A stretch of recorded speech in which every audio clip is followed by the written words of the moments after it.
In hypovolemic shock, the most common exemplars here is bleeding, either from trauma or internal bleeding like GI bleed, or fluid losses such as nausea, vomiting, diarrhea, or you remember diabetes insipidus? Okay, so that's, or burns, for instance, or in cases when the patient has fistulas or draining from wounds or from ileostomies or similar causes. Patient here loses 30% or more total of the body fluids. Here again are the possible risk factors, chart 11-3. Let's go straight to management.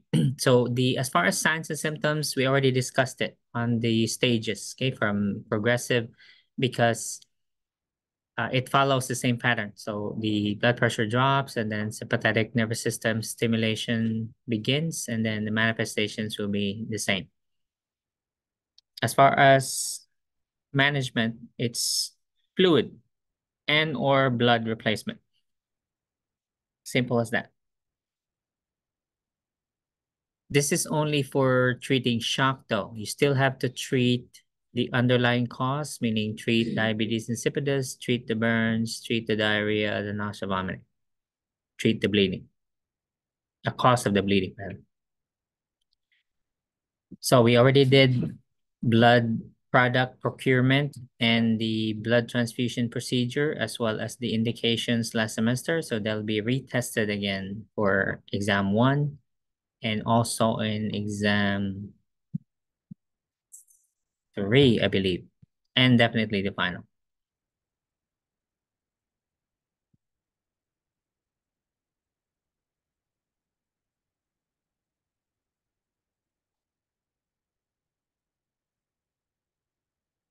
As far as medications go, this will be specific to the cause. Let's say in this paragraph, it mentions, what's the drug treatment for diabetes insipidus?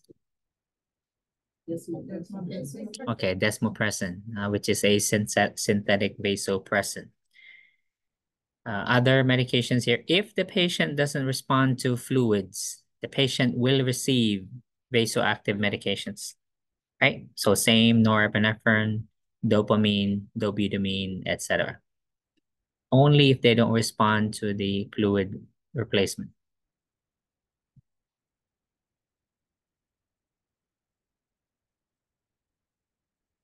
Cardiogenic shock, as already mentioned, I won't repeat this when we go to acute coronary syndromes next week. So this is again, severe inability of the heart to pump. So there are different causes that lead to cardiogenic shock. We mentioned direct pump failure. Examples were an MI or a fatal dysrhythmia or any similar causes that leads to heart failure. Since a heart attack is the #1 cause, for treatment for underlying cause, we will discuss next week when we get to acute coronary syndromes.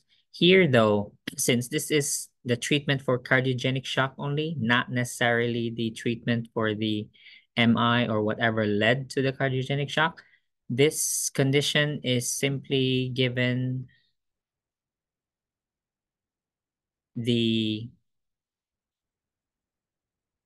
in addition, again, to treating the heart attack, which is, again, the most common cause, or the dysrhythmia, the patient will be receiving the inotropic agents, okay? So if, let's say, it's caused by a heart attack, then the patient will require either cardiac catheterization or thrombolytic medications.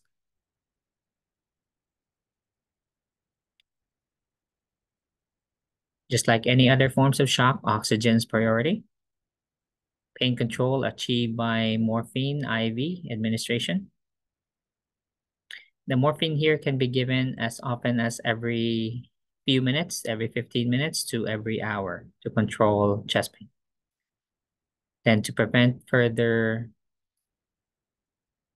heart attacks, then the patient will be put on antiplatelet agents, usually dual aspirin and clopidogrel.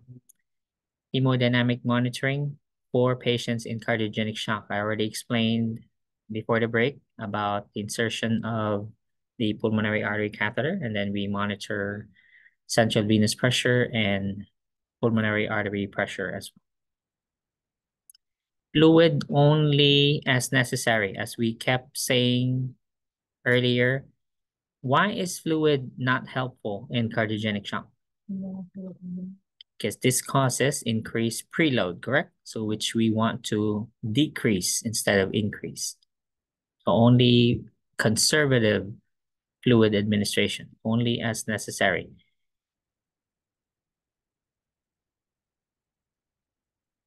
And as already mentioned, with any decreased cardiac output, the patient will be put on vasoactive medication. Take note again, because this is cardiogenic shock. What is the consequence of giving vasoactive medications in cardiogenic shock? What could go wrong? Because again, these drugs do what? It increases oxygen consumption, correct? Because this is going to cause the heart to work harder, correct? Plus, remember, this is vasoactive, so this cause vasoconstriction. So can this cause further ischemia? Yeah.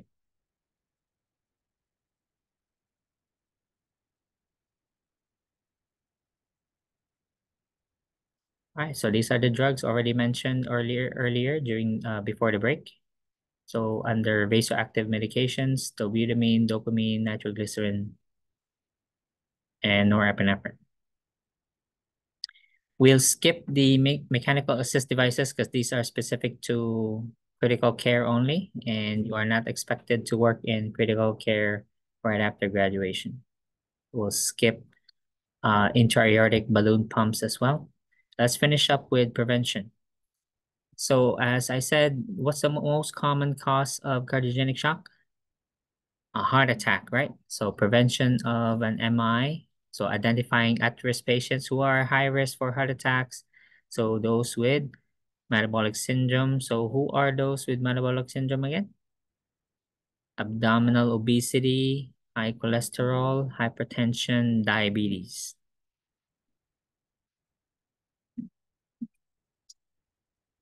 Okay. All right, that's it for cardiogenic shock. Okay. So as I mentioned at the beginning, there are three falling under distributive shock. They call it distributive because what's the purpose again of sympathetic nervous system response? It's to, why is there vasoconstriction? Why are we trying to, what was the body trying to do? Besides compensate, where is the body trying to shunt the blood to?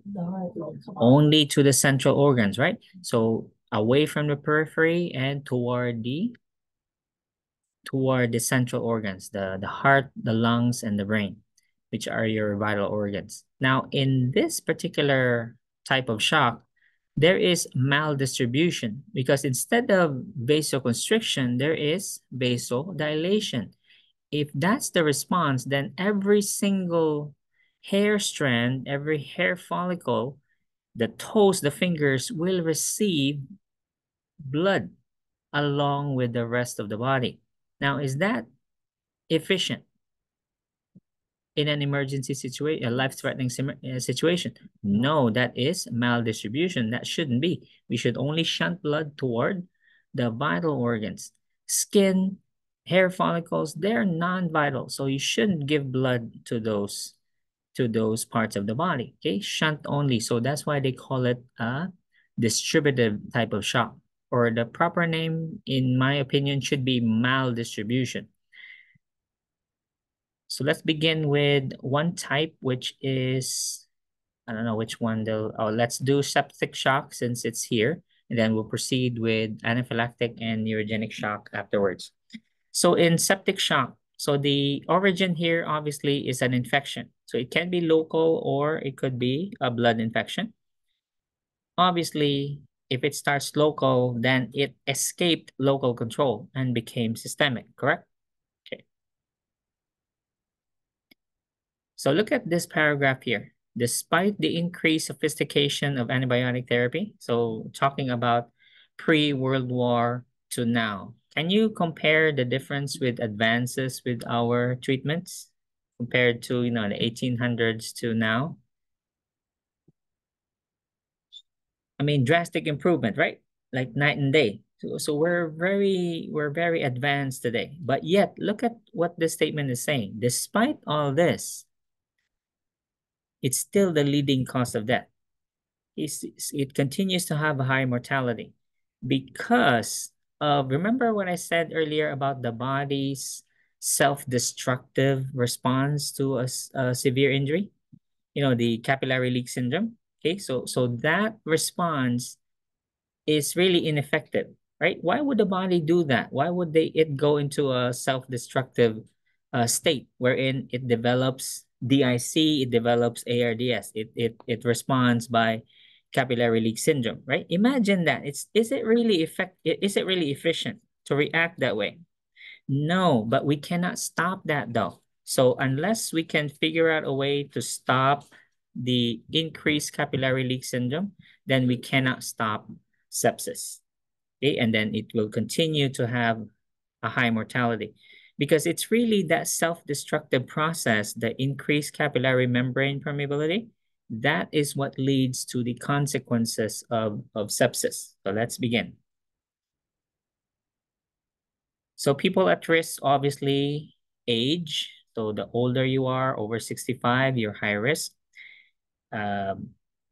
Hospitalized patients with chronic conditions, those with diabetes, those with pneumonia or UTI here. So these are, again, I asked you earlier, what are the three most common sources? So we have pneumonia, UTI, and also blood infection.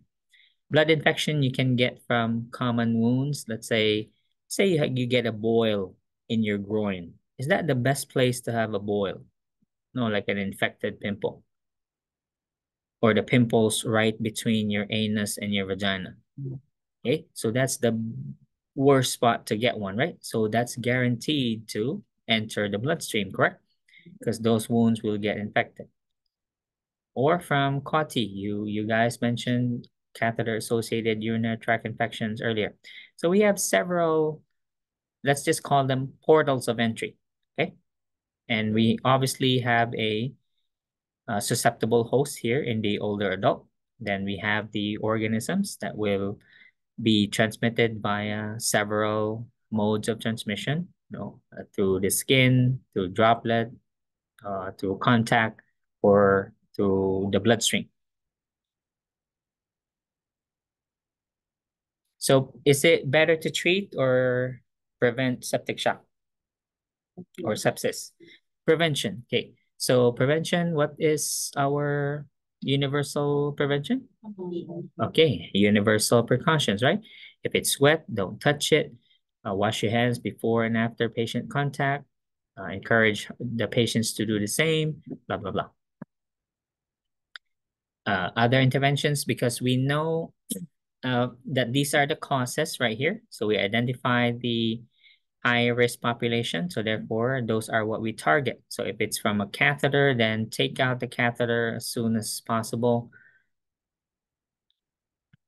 Do your turning, so you're turning and positioning patients who are bedbound. Is that good for preventing pneumonia?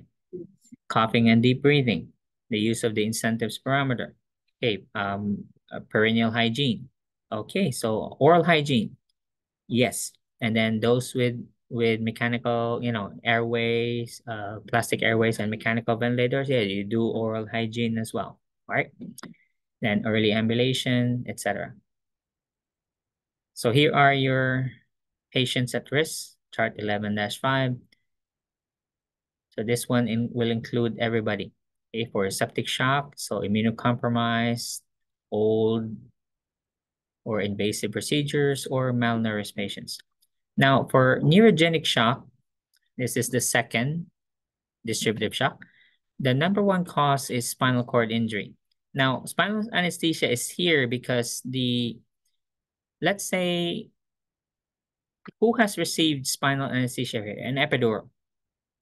Okay. Were you shown the Did you raise your hand, Mario? Oh, who's that? Oh, I thought you received an epidural. I was gonna ask what for though. Although this is 2024, yeah, okay.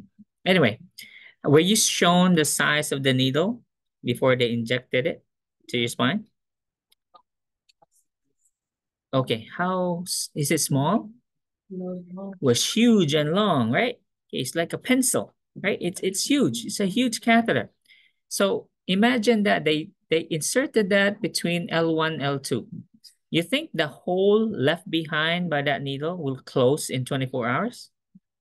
Okay, it will take time to close, right? Because it's a big needle. It's not like an injection needle where the track closes right after you take out the needle, right? So this one will leave a hole. So therefore, if you receive an anticoagulant during the 24 hours after insertion of a spinal needle, can it cause a hematoma?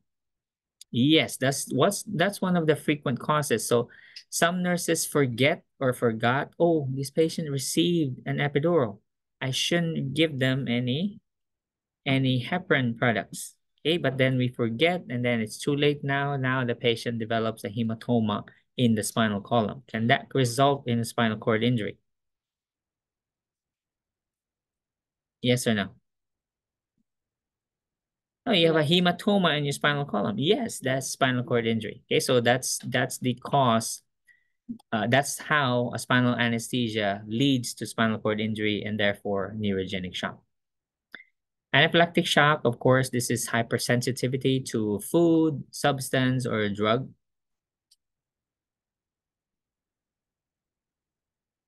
Let's continue with sepsis.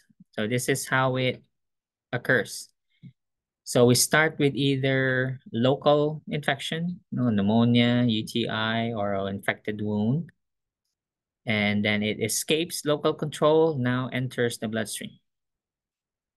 So when they enter the bloodstream, they go everywhere, body tissues. And long story short, the patient's response, as soon as the inflammatory response is activated, the white blood cells sense or encounter the invading organism. So inflammation sets in, the body releases so much cytokines, the pro-inflammatory substances and mediators, causing the increased capillary permeability. Okay, so do I need to repeat this? What happened earlier? So again, this is the start now of the leaking. So every capillary in the body starts to leak. How long this process continues, we have no idea.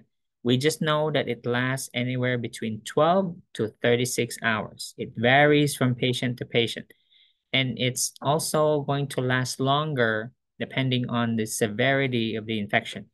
So the more severe the infection, for instance, there are multiple organisms involved, meaning the patient's not dealing with a single organism, but two or more, then the increased capillary permeability period will last longer.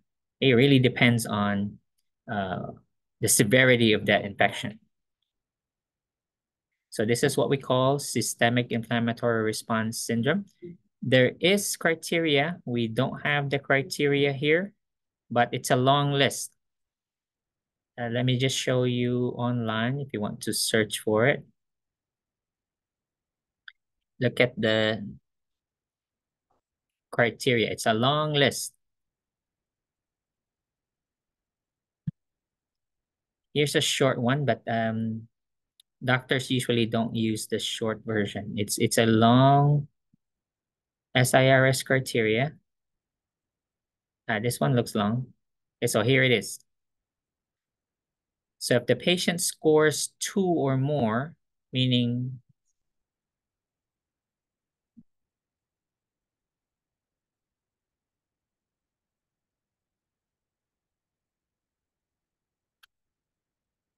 do you see this list on the right? No.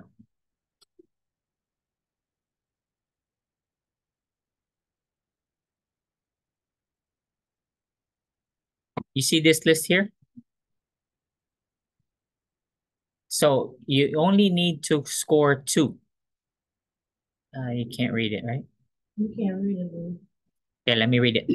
2 or more of the following: temperature over 38 degrees Celsius, heart rate over 90, respiratory rate over 20, WBC over 12,000, and then hypotension, MAP less than 65, lactate level more than 3 millimoles per liter, oxygen saturation less than 90. So is it easy or hard to score 2?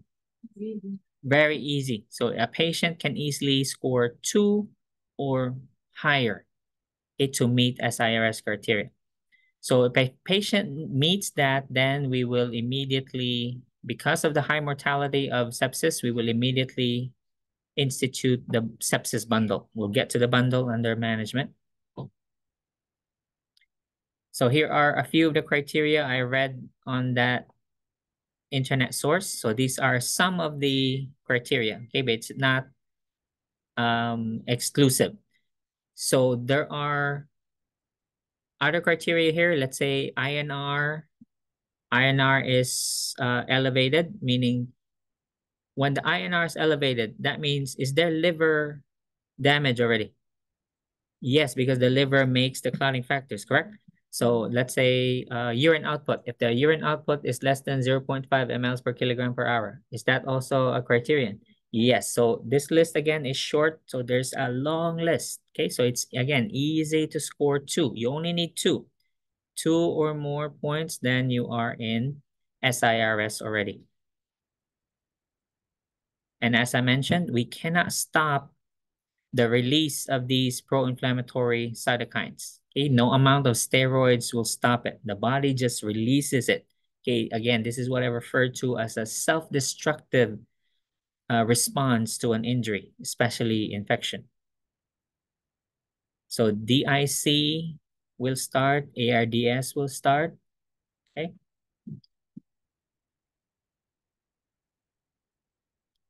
So a sick patient will present like this. So the patient will have a fever, then there will be they'll feel flush, right? When you have a fever, then the RR, respiratory rate increases, tachycardia, decreased GI motility. Okay. Now, remember the illustration I had earlier, right here, this part here? Okay. In order for us to know whether this improvement here is really an improvement rather than a progression towards severe sepsis, this is our, so experienced clinicians would look at these markers instead. So every septic patient or every patient with a diagnosis of sepsis will have a regular monitoring of not only lactate levels, but also CRP and procalcitonin. Other tests which are more expensive include activated protein C, but procalcitonin should be okay. Now, the significance of procalcitonin and C-reactive protein, of course, this is a inflammatory marker, correct? Meaning, even if the patient's vital signs, WBC, improves, you can support your diagnosis or your analysis of that through these markers. So you look at the lactate, the CRP, which is an inflammatory marker, correct? Meaning if your infection remains high, then the CRP and the ESR remains high, correct? So let's say the WBC is decreased, meaning it was high before, it was 20,000, 24,000. Now it's decreasing. It's now down to 12 or maybe even 4, which is normal, correct? Now, the way to verify is to look at the lactate level. Now, does it make sense that the WBC count is already normal, but yet the lactate level remains high? Does that make sense? Does that mean the patient is improving? No, that simply means that can the bone marrow keep up with the production required to fight the infection if the patient is losing the battle? No. So the decrease in WBC within normal limits could only mean that the bone marrow is already exhausted. It cannot keep up with the production required in order to fight the infection if the lactate levels remain high. So another proof of deterioration would be your CRP and procalcitonin level. Procalcitonin is essential for to prevent inappropriate clotting, which is a sign of DIC, correct? So if they see procalcitonin levels, lactate levels, CRP all remaining high, what does this mean, therefore, if they see this in the patient? Correct. So we cannot be fooled, all right? So the patient, we can see, oh, the patient's deteriorating. Yes, the white count's getting better, blood pressure's improving. However, the lactate, CRP, procalcitonin remain high. This patient is getting worse. So now they will implement more interventions, okay? What can we do? We repeat the bundle. Let's just finish this part and then we'll get to management. Now, keep in mind that this is chapter 11. Okay, this will only address shock. Are we clear? Now, remember, the blood pressure drops, correct? So therefore, can this patient also go into AKI? Yes, and we did AKI on another chapter, correct? So this will complicate things. So on top of this, now the patient goes into acute kidney injury at the same time, along with DIC, along with ARDS. So you still wonder why sepsis has a very high mortality? Yes or no? You still wonder? No. So this is why sepsis is very serious. It remains to have high mortality because of the consequences that it does to the body. So it involves multi-organ dysfunction. So remember, what is the skin appearance here at the beginning? Warm, flushed, and bounding pulses, correct? Because again, this is because of the vasodilation. However, look at what happens to the patient when they go into the progressive or irreversible stage. Skin now becomes, yeah. So how did the other types of shock start?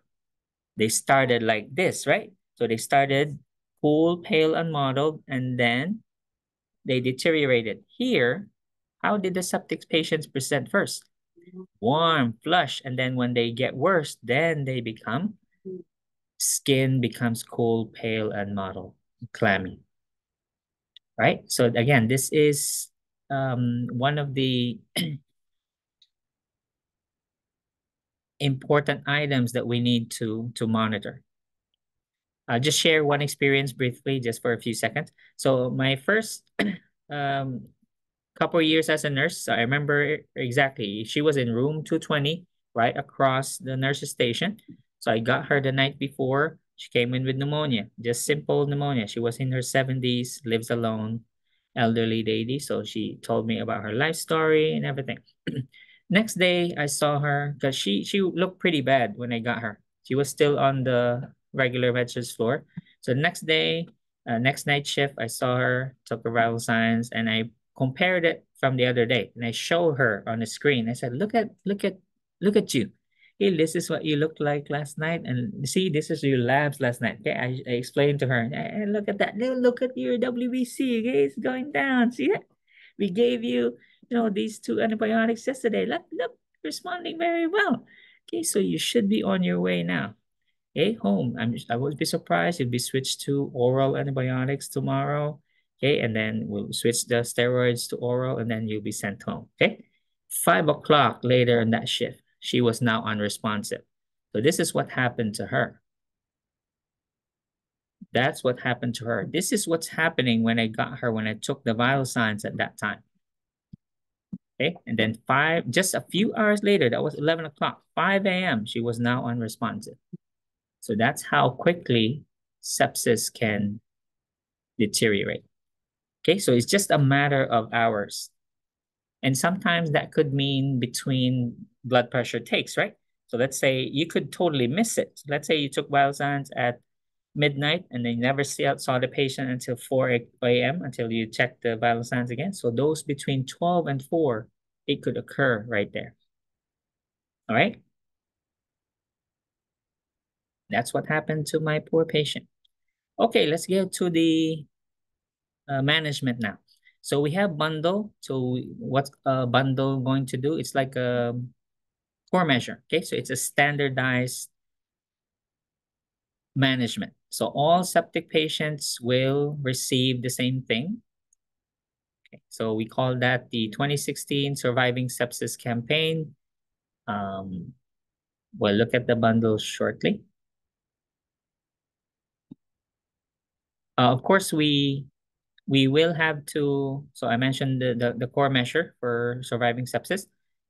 We still need to correct, of course, the underlying cause because these patients will have, because the sepsis come as a primary diagnosis.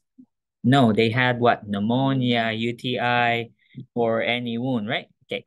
And then they went septic. Okay. So we have I'll just summarize the fluid replacement and drug treatment on the bundle, okay? Because it's all in the bundle anyway. So here it is, chart 11.6. So this is what we do. So the moment you identify sepsis, either in the ER or at any point, because this is not one time. So when the patient presents again, meaning showing that the patient is deteriorating, we will repeat the bundle. Okay, so each time it happens, we will repeat this. So as within 1 hour of identification, patient meets SIRS criteria, 2 or more points, they are septic, correct? So now we draw blood. 2 specimens, blood specimens will be drawn, 1 for lactate, 1 for blood culture. Are we clear? So blood cultures, of course, you know that's in 2 bottles, right? So this is about approximately maybe 15, 20 mLs of blood. And then we begin antibiotics and then fluids. Now, the vasopressors is only if the patient, after fluid resuscitation, the MAP remains below 65. Then we administer vasopressors. You understand? Let me repeat. What do we do as soon as we identify sepsis within the first hour? Draw blood first. Which blood specimen is drawn first? Lactate, followed by blood cultures, and then administer antibiotics, and then fluids. This is a lot of fluids. Let's say I weigh 70 kilograms. How much fluid is this? That's 2 liters, right? Yeah, that's 1 to 2 liters, depending on the patient's weight. So is it a one-time lactate level draw? No, this is multiple because look at the fluid. The fluid administration is dependent on the lactate level. So either the MAP remains below 65 or the lactate remains more than or equal to 4. You follow? And then we start vasopressor. Again, the most common vasopressor use is Levophed, which is norepinephrine. All right. Any question on the sepsis bundle? Look at the next one. If the patient continues, and then this is now within 3 hours, same exact thing. What do we draw first? And then blood culture, and then antibiotics, and then fluids. All right. Then you repeat. Then here within 6 hours, and so on. All right. This is what we do each time. This is standard treatment. Now you may say, well, it's not really going to take hours in between each action. This is just a few seconds. Okay, so of course, at this point, you're experienced nurses already, so it doesn't take long for you to draw blood and then hang the antibiotic and then hang the fluids.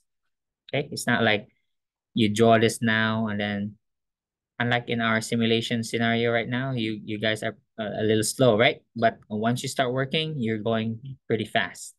Okay, it'll just be a few seconds in between hanging an antibiotic and then hanging the fluids. Okay, are we piggybacking one or the other?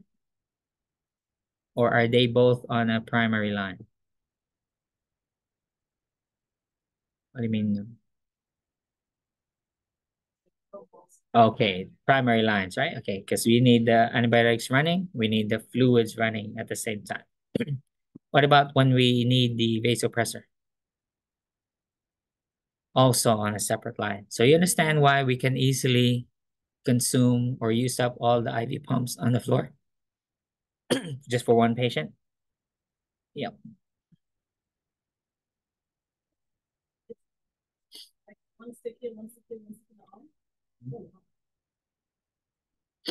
So when you identify sepsis, make sure you have IV catheters.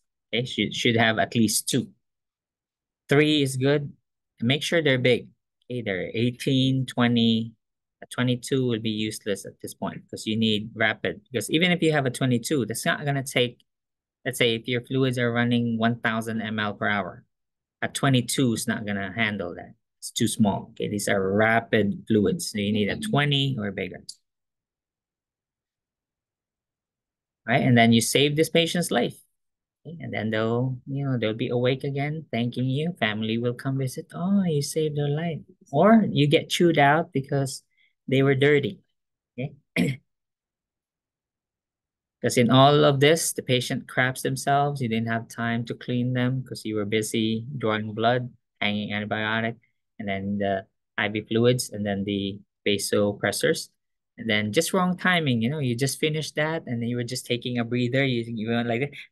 And then the patient's family came in and then saw the poop. Okay.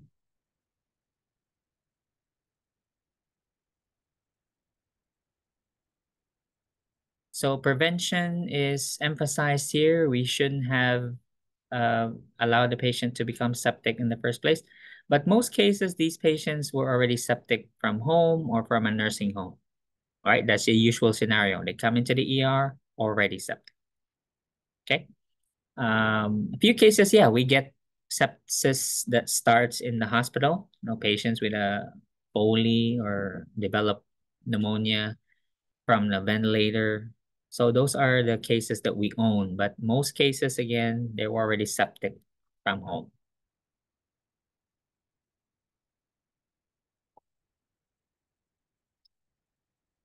Okay, so here's the SIRS criteria. So SOFA is the scoring most hospitals use. So you only need 2. And it's easy to score 2, obviously.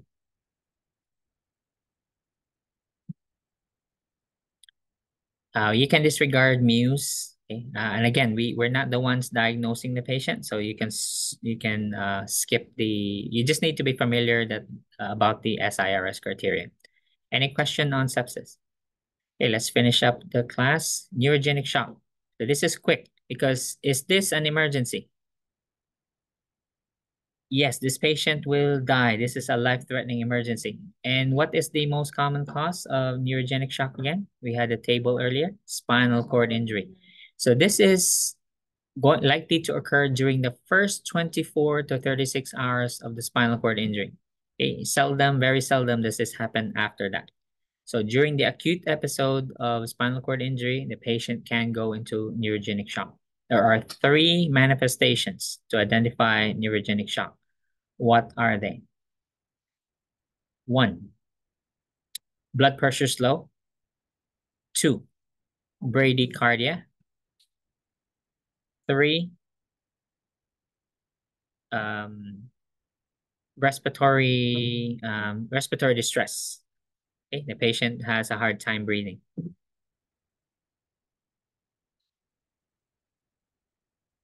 And of course, what will the skin feel like? Now remember, this is distributed, just like sepsis. So this is warm, flush skin. Okay, what are the 3 signs again? Hypotension. Yeah, this is, remember, what is it supposed to be? If it was sympathetic, tachycardia, right? So among all types of shock, this is the only one that has bradycardia. Okay, that's a little bit of trivia for you. So neurogenic shock, what's the only thing that separates this from the others? Bradycardia. This is the only one that has bradycardia. anaphylactic, septic, hypovolemic, cardiogenic, obstructive shock, all tachycardia, except neurogenic shock. So this is the most characteristic manifestation of neurogenic shock. This is the only one that has bradycardia. Treatment. Fluids. The initial here is related to the spinal cord injury. That is if, no, this is acute spinal cord injury, meaning it happened right now. But in the case of, let's say, from spinal anesthesia, so that means the patient is pretty much, the spine is pretty much stable. However, if not, then we treat the spinal cord injury, by cervical stabilization. And then this is our interventions. So this part here is prevention. The management really is fluids.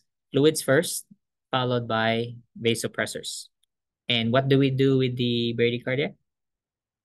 What drug will treat bradycardia? Atropine. That's it. Fluids, followed by vasopressors, and then atropine. That was fast, right? And because this is spinal cord injury, so this means these patients walking around? No, these are paralyzed, right? So these are either quadriplegics / tetraplegics or paraplegics. So are they at risk for DVTs? Okay. So that's why it's mentioned here about VTE prevention. Okay. Any question on neurogenic shock? That's it. Very fast, because this is, again, a life-threatening emergency. So what are the treatments again? Fluids. Okay, that's it. So how much fluid are we talking about here? Because remember, the blood vessels are dilated. So how much fluids does it require? A lot, okay? Because now the arteries and veins are double their normal size. So did this patient lose fluids? How did they lose fluids? Did they have diarrhea while having a spinal cord injury? Did they vomit? Were they bleeding? Did they lose fluids?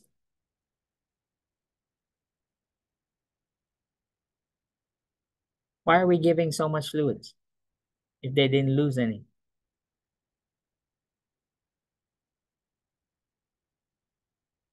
Jamila, why are we giving so much fluids here? I thought this was spinal cord injury. This patient wasn't bleeding. This patient wasn't having diarrhea. Because do you have enough blood to fill the large diameter blood vessels? No. All of a sudden, even if the patient had normal blood volume, all of a sudden, there's not enough, right? Because the blood vessels are way too big now. So that's why we're giving fluids. So how long are we giving fluids?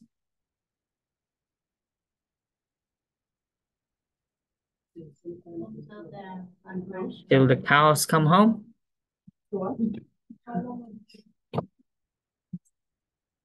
Until the blood pressure normalizes. Very good. Okay. Be cautious though, because keep in mind, did this patient lose fluids? No, they were just in a widespread vasodilation. That's why we're trying to fill the vasculature with fluids in order to maintain blood pressure. But just be careful, okay? So always monitor MAP. As soon as the MAP is now above 65, report to the doctor. Then we can decrease the fluid administration, okay? Taper it down. All right, last topic for the day, anaphylactic shock. This is also just as quick because do you have hours to manage this? No, this is a life-threatening emergency. So let's treat it that way. Let's do it in 5 minutes. Let's start with the cause. So the patient was exposed to something they were hypersensitive to. Could be a drug, could be a food, could be any substance. Okay, latex, for example. And the patient went into a severe hypersensitivity reaction. Manifestations will be the following. So it can range from mild to moderate to severe, but the most serious manifestations, of course, are the respiratory symptoms, correct? The brought about by the angioedema, right? And what is angioedema again? Of the blood vessels. Okay, so particularly the arteries, correct? And then we will have bronchoconstriction as a result, because now all the blood vessels are so edematous. So therefore, what happens to the diameter of the blood vessels? Dilate, right? So they dilate. So what happens to the thickness of your smooth muscles, particularly the airway? It will narrow, okay? So it's so your blood vessel wall is supposed to be like, say, this, only this thick, okay, as thick as this paper. Now, if they swell up because the blood vessels supplying these muscles are dilated, so now they become thicker. So now they become uh, oh, like a donut now.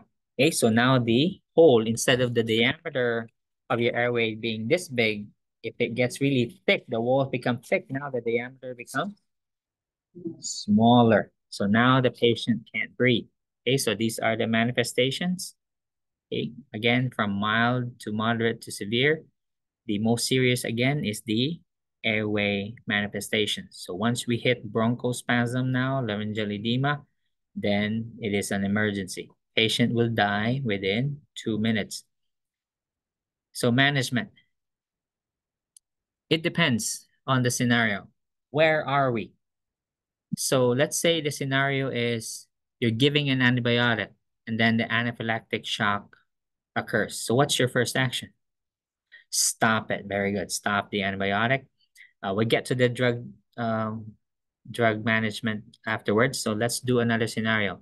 If this patient was stung by a bee, what is your first action? Sting the bee back? What? Well, that is if this is known. Okay. I mean, do you have epinephrine with you? This is what I mean. Okay. So, okay, if possible, remove the stinger if you can see the stinger. Sometimes it is, visible. And then call 911, because obviously we don't have epinephrine. We may have Benadryl, but if this patient is now having bronchospasm, you think they can swallow your Benadryl tablets? No, so you're left with 911, correct?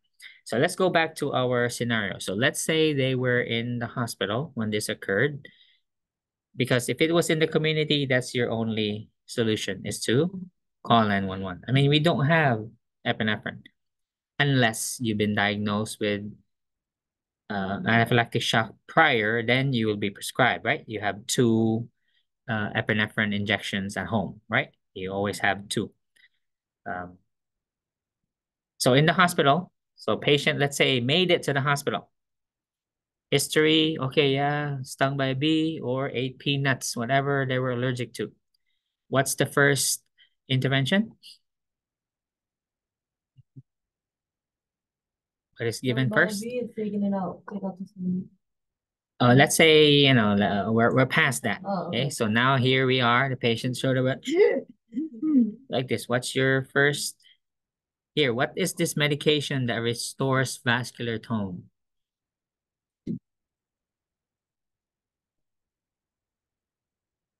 This is epinephrine, correct? Okay, that is epinephrine. Next. Because with no, sorry, it's right here. So epinephrine is given. Will this cure the allergic reaction? No. No. What will the epinephrine do therefore? Just open the airway by causing vasoconstriction, which will cause bronchodilation. Very good. Okay. Because remember, the whole thing started with vasodilation, correct? Because of the large amounts of antihistamines released And then therefore vasodilation led to bronchoconstriction. So now you give epinephrine to cause vasoconstriction, leading to bronchodilation. Now, to stop the reaction, what drug is given next? Diphenhydramine now. So Benadryl is given, IV or IM. So this one will stop the reaction. Okay, it's not epinephrine. Epinephrine will simply save the patient's life, let them breathe right away, followed by diphenhydramine. Now, if it's really a severe reaction, this may be repeated more than once. Okay, so the patient may receive another epi 15 minutes later. And then the same for a diphenhydramine. They may be given another, let's say they got 50 milligrams IV or IM during the initial. Then if the reaction continues, they'll get another one in 15 minutes. Okay. Then we'll monitor them. So after giving the first two, we will give albuterol. This is still a sympathomimetic agent, so this will add to the vasoconstriction even more. So allowing more bronchodilation. And of course, if the patient goes into cardiac arrest, then we do CPR, ACLS, right? But for the anaphylactic reaction, these are your interventions. Epinephrine first, followed by Benadryl, followed by nebulizer. Now, steroids are an option here also. So after giving all three, you can give steroids. But steroids are never given first because is there such a thing as a fast-acting steroid? No. Steroids are useless in a emergency scenario. There's no fast-acting steroid. So we have to give it last. Okay, what are the first three again? Epi, Benadryl, albuterol, and then steroids. Okay. That's it. The patient will be given IV. IV will help with the blood pressure support as well. Okay, because the interventions we gave is only for the airway. Remember, the blood pressure drops here. Okay, so fluids will be used to manage the blood pressure. Okay.